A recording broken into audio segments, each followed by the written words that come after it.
O tema do nosso discurso simboliza: permita que Deus dirija os seus passos. É interessante porque no mundo que vivemos hoje, governantes e pessoas procuram dirigir os seus próprios passos. Entenderemos realmente como essas pessoas estão vivendo as suas vidas, dirigindo os seus próprios passos. E o próprio profeta Jeremias, há mais de 2000 anos atrás, já relatou em sua carta, Jeremias capítulo 10, versículo 23. Acompanhe na Bíblia, por favor, meus irmãos. Jeremias capítulo 10, versículo 23.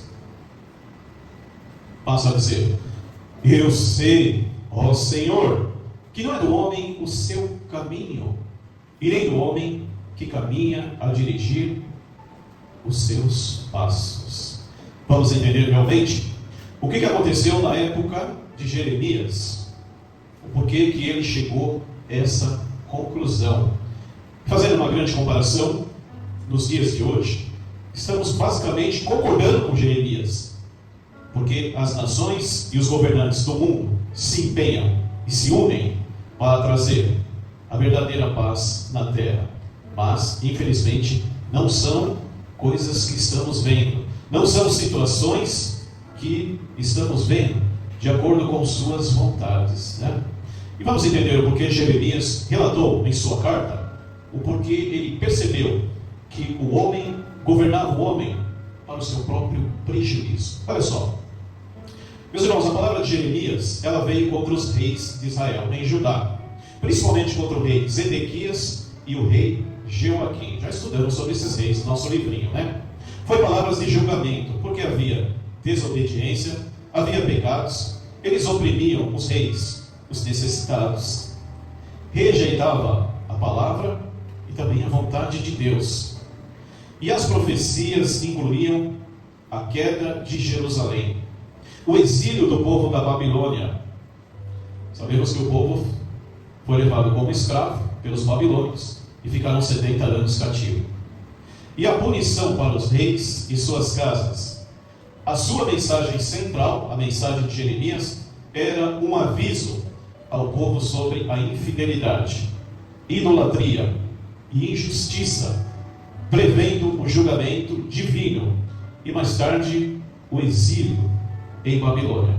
Então, através de todas essas consequências ruins que estavam acontecendo perante o reinado de Zedequias e Joaquim, o próprio profeta Jeremias proferiu essas palavras, salientando: bem sei, ó Senhor, mediante tudo que eu estou vendo, tudo que está acontecendo no reino de Judá, não é do homem seguir o seu próprio caminho, não é do homem que comanda os seus passos.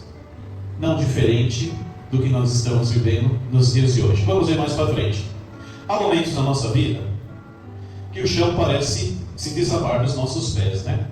Tentamos controlar circunstâncias, pessoas, futuros, resultados, mas quanto mais tentamos, mais percebemos que somos como alguém tentando segurar o vento com as próprias mãos.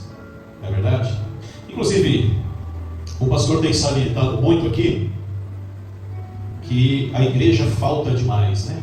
Os irmãos faltam demais. E parece que quanto eu mais falo, parece que mais eles faltam, né? Então, embora nós falamos e pregamos, mas no final, o resultado só pode vir de Deus. Amém, Amém, igreja? Amém. E Jeremias passou por isso. Jeremias, no momento mais sombrio da história de Judá, fez uma confissão que ecoa até os dias de hoje. O ser humano não tem a capacidade de dirigir a sua própria vida sem Deus. E Jeremias viu que quando o homem assume o volante da sua própria existência, o destino inevitável, sabe o que passa a ser? Desastre. Mas quando Deus dirige, mesmo no vale das sombras, no vale da morte, se torna caminho de vida. É? Muito interessante. Mostrar que somente Deus pode dirigir a nossa vida humana de maneira segura, sábia e plena, e que o homem precisa entregar o controle a Ele diariamente. Olha só, essa palavra mostra que para os verdadeiros cristãos, nós, para termos uma vida tranquila, segura, e sábia e plena, temos que entregar a nossa vida diariamente a Deus, não seguir os nossos próprios passos e as nossas próprias vontades, E aqui Jeremias inicia declarando: eu sei, ou seja, ele admite uma convicção firme, não é teoria e consciência espiritual. E ele sabe que o homem, por mais inteligente que seja e experiente ou forte, não consegue prever o amanhã, não consegue prever, E a Bíblia declara sobre isso. Abre suas Bíblias, por favor, meus irmãos, em Provérbios capítulo 27, o versículo 21. Provérbios 27 e 21. Basta dizer: não te glories do dia de amanhã, porque não sabes o que trará a luz. Outro texto também importante está lá em João capítulo 15, versículo 5.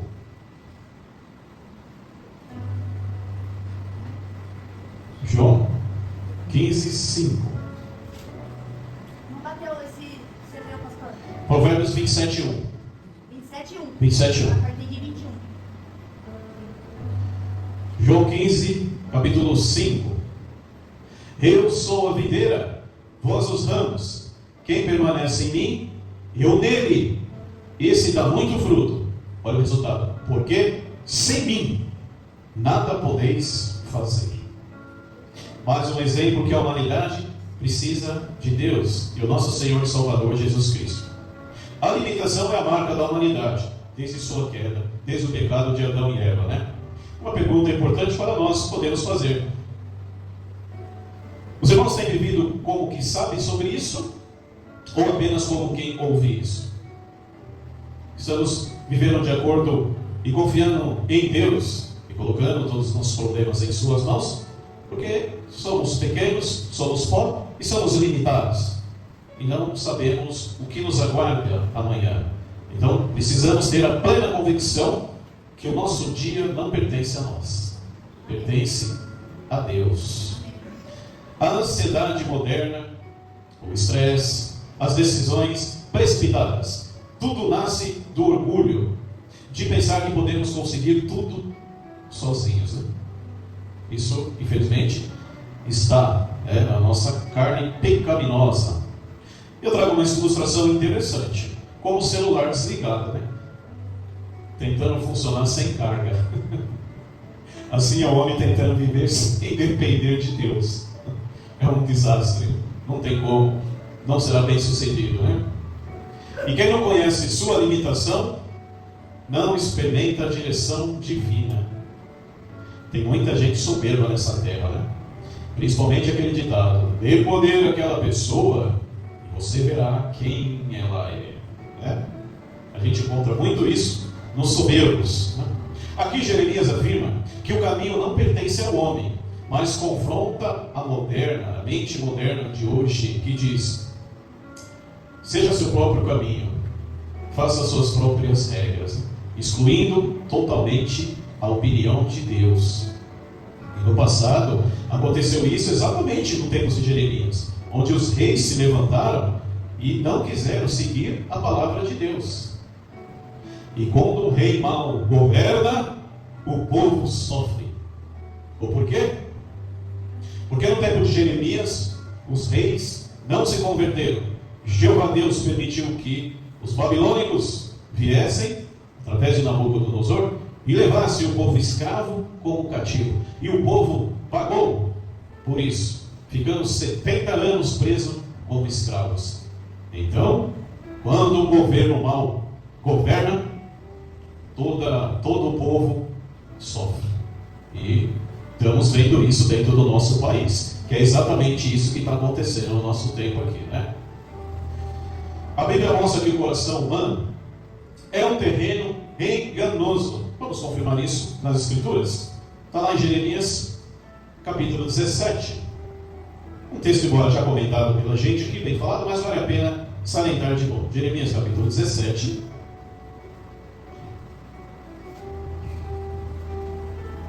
O versículo é o 9. Olha só. Enganoso é o coração mais do que todas as coisas, e desse separadamente corrupto, quem o conhecerá? Quem conhece o coração do homem? Quem é o único que pode conhecer? Porque o nosso coração, ele é enganoso, né? E sem Deus escolhemos os caminhos destrutivos. Está lá em Provérbios 14, 12, né? Podemos dizer assim, perguntar para nós, baseado já nesse discurso que os irmãos estão escutando: quantas decisões você já tomou por impulso que depois trouxeram dor? Quantas vezes tomamos decisões erradas e que depois trouxeram muitos pesares e muitas dores para a gente? Quando eu falo decisões erradas, são decisões antes de consultar a Deus, antes de pedir a resposta para Deus. Tomamos decisões de acordo com o coração, e a Bíblia fala que o coração, ele é enganoso. E uma vez uma decisão se torna errada, vem o arrependimento, né? Temos que tomar cuidado. Tudo que viemos a querer fazer em nossas vidas, que precise de uma opinião celestial, que é a que não falha, né? A não falha. Que levamos o problema para Deus, mas precisamos aguardar, meus irmãos. Às vezes a resposta não vem, né? Às vezes a resposta não vem na hora. Às vezes Deus também testa você para saber se você é uma pessoa paciente, se você é um servo dele paciente, porque você leva o problema para Deus. Aí não é que nem uma luz que acende assim, você já tem a resposta. Então às vezes você tem que aguardar pela resposta de Deus. Então às vezes a gente não faz isso, tomamos as decisões erradas e depois vem as consequências, né?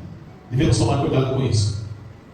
E eu faço a pergunta: quantas portas nós já abrimos sem consultar a Deus e depois desejamos fechar? É interessante que nós, como seres humanos imperfeitos nós somos, às vezes tomamos decisões sem consultar a Deus e começa a dar errado. Aí depois a gente pede para Deus para ir fechar aquela porta. Pô, mas aí o Criador olha para você e fala: filho meu, aprenda a me consultar antes de tomar as decisões. Agora você se arrependeu, você quer que eu vou lá e feche a porta, né? Então temos que pedir antes para Deus, meus irmãos, para não passarmos por isso. Uma ilustração interessante é como um GPS quebrado, né? O GPS quebrado, ele vai mostrar um caminho, mas vai levar ao lugar errado. Quem já passou por isso aqui? Põe no GPS um caminho e vai para outro, né? Eu e a missionária já passamos, né, missionária? Bastante, né? Então o GPS está dando informação errada. Aqui há a humildade de depender a Deus. É um tema interessante, né? Que praticamente, como a Bíblia fala, né? Jesus fala lá, né? Que os humildes, os puros de coração verão a Deus, né? E Jesus fala também que os pobres, os reinos do céu é para os pobres. Então todas essas qualidades do Espírito estão guardadas para as pessoas que se atentam a essa qualidade do Espírito aqui na terra. Você não vai ver Deus presenteando um soberbo, desobediente, prepotente, arrogante, de jeito nenhum. Não estará no reino de Deus também. Aqui o reconhecimento de Jeremias é um ato de humildade espiritual, admitir que depende de Deus. Não precisamos vir ou aceitar os conselhos de Deus pela dor. Pela dor é pior. Às vezes pela dor você não consegue retornar. Que possamos vir pelo amor, porque Deus exalta a quem se humilha em sua presença. Está lá em 1 Pedro capítulo 5, versículo 6, né? A dependência nossa e a humildade, podemos dizer que não é fraqueza, é sabedoria isso. Porque o nosso Deus, Ele exalta a quem se humilha, né? Quem se humilha perante a sua face, Deus o exalta. Mas quem se exaltar, se tornar orgulhoso perante Deus, Ele Foi lá no chão, lembra de Nabucodonosor? 7 anos vivendo como bicho no mato, porque ele se enalteceu e ele disse que ele conquistou tudo, todos os reinos, de acordo com a sua força. Aí Deus olhou e falou: não, peraí que eu vou te mostrar quem governa realmente na terra. E aí colocou ele 7 anos para ficar como bicho. E ele reconheceu depois que ele retornou ao seu reinado, que somente Jeová Deus é o único soberano sobre o universo. Amém, igreja? Amém. Quando você consulta a Deus, antes das decisões ou depois dos problemas, quais são os benefícios? Eu tenho certeza que a gente sempre tem os irmãos aqui para dar testemunho, né? Eu tenho certeza que quando o irmão consulta a Deus e põe em sua mão, quando o irmão trouxer o testemunho para a igreja, vai ser um testemunho positivo. Vai ser um bom testemunho. Nós se ajoelhamos antes de agir ou age depois de se ajoelha? Muitas pessoas fazem isso, e muitos crentes também, meus irmãos, que não se ajoelha antes de pedir ou de agir. Uma ilustração interessante, né? Um barco sem leme é levado pelas correntezas, né? O José vai conhecer bem, né, essa ilustração. Mas quando coloca nas mãos do piloto, encontra a direção e a segurança. Só se submete, meus irmãos, à direção divina quem derruba o trono do próprio ego. Deus jamais vai entrar dentro de uma casa de uma pessoa, ou de um arrogante, prepotente, aquela pessoa que tem o ego inflado lá em cima. Jamais. Ele vai ter que se humilhar na presença de Deus. E Deus passa a agir sobre a vida da pessoa, né? Amém? Amém? Nós estamos aqui no nosso Brasil, fazendo, o nosso governo está aí reunindo a conferência das partes, que é a COP30, né? Os irmãos estão sabendo disso, né? COP30. A COP30 significa Conferência das Partes, né? É uma reunião anual da Convenção das Nações Unidas. O assunto em pauta é sobre a mudança do clima. E nesse ano está sendo realizado no Brasil, lá no Belém do Pará. Nesse evento, meus irmãos, líderes mundiais, cientistas e representantes da sociedade civil, eles se reúnem para discutir e tomar decisões sobre ações para combater as mudanças climáticas. Mas bem sabemos que, anualmente, a Terra tem passado por muitas mudanças climáticas, ocasionando muitas catástrofes pela fúria da natureza e principalmente pela onda de calor, uma grande onda de calor. E o objetivo dessa COP30, meus irmãos, é reduzir a quantidade de gases tóxicos que são lançados todos os dias na atmosfera, devido ao crescimento e avanço tecnológico das grandes potências. E isso tem preocupado muito as nações, porque segundo o conhecimento dos cientistas e meteorologistas, se não houver uma redução rápida de quantidade de lixo, tóxicos, de gases que são jogados na atmosfera, em pouco tempo a Terra será um local inapropriado para qualquer existência de vida. Essa COP30 ela iniciou dia 10 agora de novembro, né? Tem no seu final para acabar entre o dia 21 e 22, ainda eles estão lá decidindo e não chegaram a nenhuma conclusão ainda. Ninguém quer deixar de produzir, ninguém quer deixar de diminuir as suas quantidades de peças que fazem produtos, mercadorias, as indústrias. É uma guerra, não é? A gente está vivendo no comércio mundial. Aquele que comercializa mais, que produz mais e tem um bom preço, ele passa a liderar o mercado internacional. Então vemos que há uma grande ganância e interesses próprios que não está relacionado à terra, à cura da terra, conforme eles salientam, mas sim interesses próprios em cada nação, enriquecer e produzir comercializar e ser o dono do mundo. Enquanto a terra ficar doente cada vez mais, tão pouco importa, que é isso que está acontecendo, porque eles não chegaram a nenhuma conclusão. E um texto interessante, porque a gente percebe que os governantes desse mundo e os interesses próprios estão destruindo a terra. Nós temos aí a nossa Amazônia, que está sendo desmatada todos os dias. Muitas árvores são destruídas diariamente. Quer dizer, o pulmão do Brasil aqui, que é aquela área verde, está sendo destruído pela ganância do homem, os interesses próprios, que vem em primeiro lugar. Nota-se como Deus, ele relata o que fará realmente com quem destrói a terra. Vamos ver Apocalipse, capítulo 11, versículo 18, meus irmãos. Apocalipse.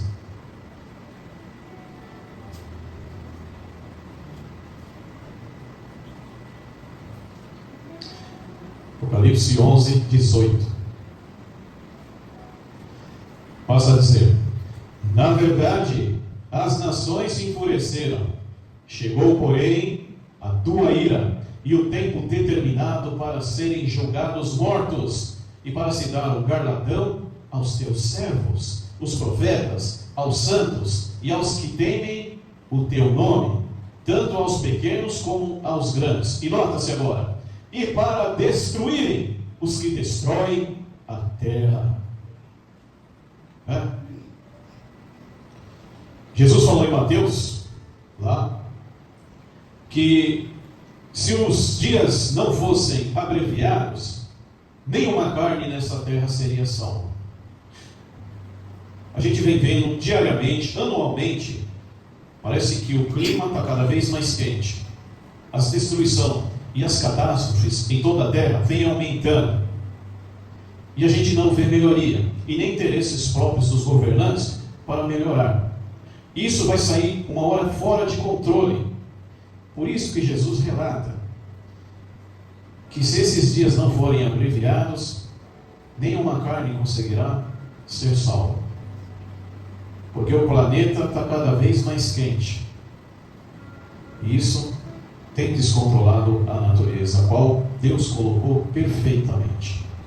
Então, conforme vimos em Apocalipse 11, 18, na parte final, Deus arruinará aqueles que a destroem, arruinam a terra. Amém, igreja? Amém. Jeremias, meus irmãos, finalizando, revelou a verdade sobre a vida. O homem não sabe dirigir os seus passos, mas Deus sabe todos os caminhos. O Senhor não quer apenas consertar o seu caminho, mas se você permitir, Ele quer também dirigir o seu caminho. Ele não quer apenas lhe mostrar a direção, Ele quer ser a direção na vida de cada um. Então, meus irmãos, hoje, entregue a Ele seus passos, decisões, medos, futuro, ansiedade, todos os problemas que os irmãos estejam passando. Entrega na mão do Senhor. E quando Deus dirigir os seus passos, nenhum desvio impedirá o seu destino. Amém, igreja?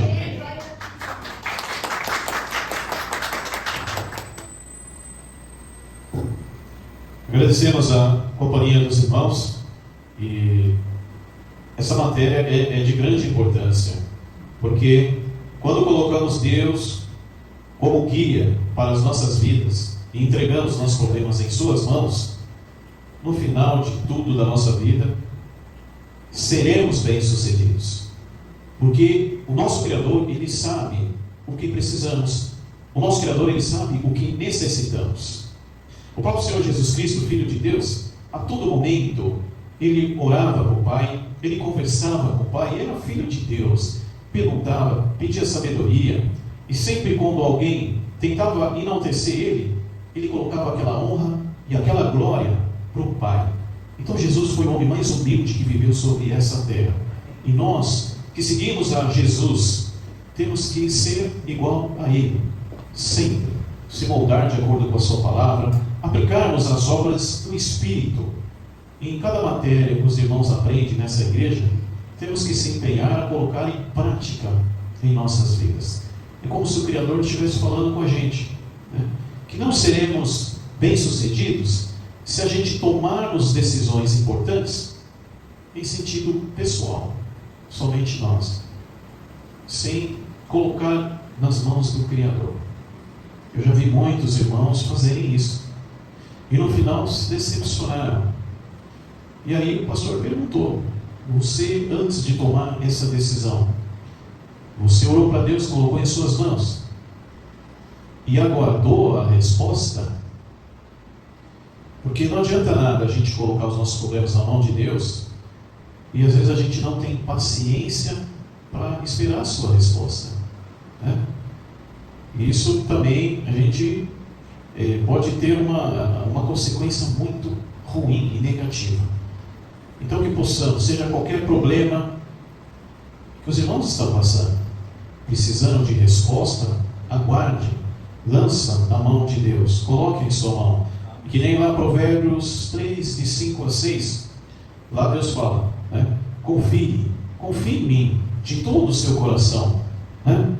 Não haja de acordo com a sua vontade. Coloque os seus problemas em minha mão e eu endireitarei o seu caminho, as suas veredas. É isso que nós temos que fazer. E fazendo isso, com certeza, meus irmãos, até hoje eu não vi ninguém que colocou os seus problemas na mão de Deus e se decepcionou. Não conheço. Então, que possamos ser sábios e possamos agir de acordo com a palavra. Amém? Amém.